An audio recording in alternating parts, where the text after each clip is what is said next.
This level that we're showing today is one of several, actually, and there's so many elements to this game. There's the create side, obviously, where you can create your own levels, but also you can play through a whole bunch that come with the game. This is one that kind of comes sort of around the middle of the game. And really what's cool is that anything you see of this game online, any photo, video that you see, you can make as well. Any level that you play that we provide as a developer, you can go ahead and improve on it, one-up us on that. So one of the things we haven't shown before is danger. Like, obviously in this section, Brandon, who's playing, is like picking up points, he's traveling through.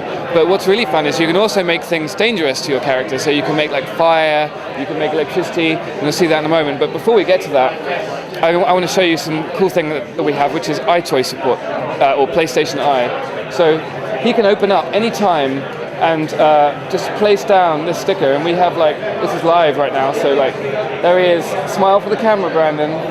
Hello. And then hit X.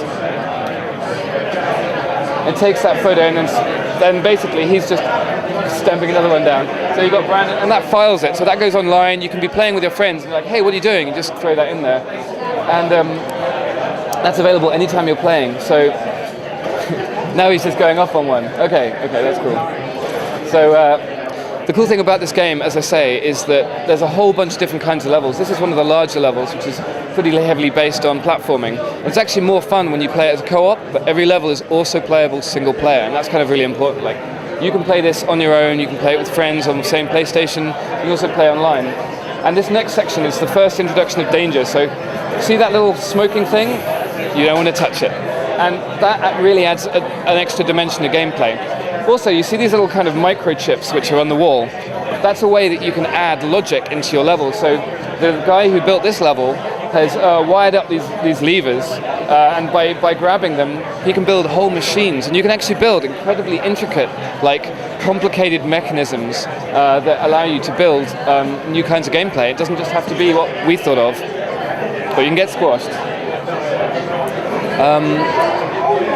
Okay, so again, this bit would have been way quicker co-op. So sure, you can play this on your own, but if he'd had a friend to help work with there, he could have like plowed through. Every level has a scoreboard, and you can have scoreboards for your levels too. So we provide world rankings, we have like trophy system in there. One of my favorite bits in this level is the elephant, which is this next section. So, as I say, we provide you with the inspiration for your own levels.